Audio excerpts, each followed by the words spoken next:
Voici les erreurs qui font refuser votre visa étudiant pour la France. Bonjour tout le monde, j'espère que vous allez bien. Alors moi je vais super bien si vous allez bien.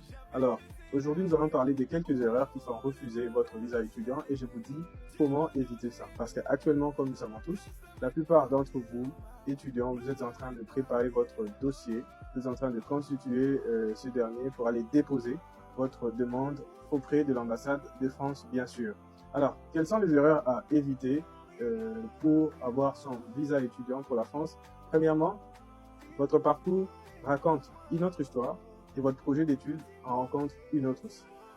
Par exemple, vous avez étudié la comptabilité au pays, mais vous comptez aller faire les études en mécanique. Vous comprenez, il n'y a pas du tout de cohérence. C'est une forte incohérence qui peut bien sûr faire douter l'agent qui traite votre demande et vous donner un refus de visa. La deuxième erreur, c'est au fait votre projet d'études n'a rien à voir avec votre projet professionnel. Je m'explique. Vous voulez aller étudier la comptabilité et qu'au pays, vous avez également fait la comptabilité. Ça, c'est très bien, il y a la cohérence. Mais sauf que quand on finit en comptabilité, en études de comptabilité, vous voulez avoir un travail, bien sûr, qui a trait avec la comptabilité, tout ce qui est finance, tout ça, vous comprenez? Mais vous dites que vous voulez aller étudier la comptabilité, mais votre projet professionnel, vous dites que vous voulez devenir, par exemple, ingénieur en, par exemple, électromécanique. Vous voyez, ça n'a rien à voir et bien sûr, ça va vous donner un refus de visa. Troisième erreur, c'est justement l'incohérence concernant la partie financière.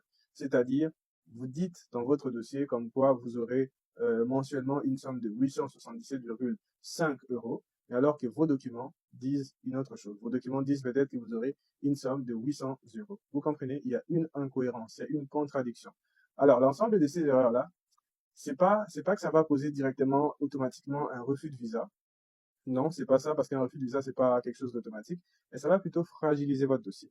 L'agent, au fait, qui va traiter votre dossier, va commencer à se poser plein de questions. Et c'est justement ce qu'il faudrait éviter que l'agent commence à se poser plein de questions, parce que dans la plupart des cas, lorsque ces derniers commencent à beaucoup penser, à mettre beaucoup du temps sur votre dossier, à voir que c'est trop complexe, des choses qui sont pas du tout cohérentes, contradictoires surtout, souvent ça résulte par un refus. Donc, voilà, vous connaissez quelques erreurs qui peuvent causer de refus.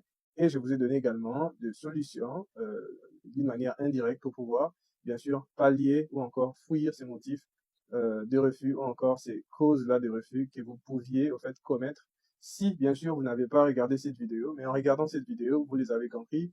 Donc, vous allez également corriger cela. N'hésitez pas pour un accompagnement personnalisé, chers parents, pour que nous puissions accompagner, pour que je puisse accompagner votre fils, votre fille, pour que également vous, étudiants, vous soyez accompagnés par moi. Avec plaisir, je le ferai. Bien sûr, vous aurez une consultation, nous aurons une consultation ensemble avec vous. Bien sûr, elle est gratuite. Donc voilà, et nous allons travailler ensemble avec vous par la suite.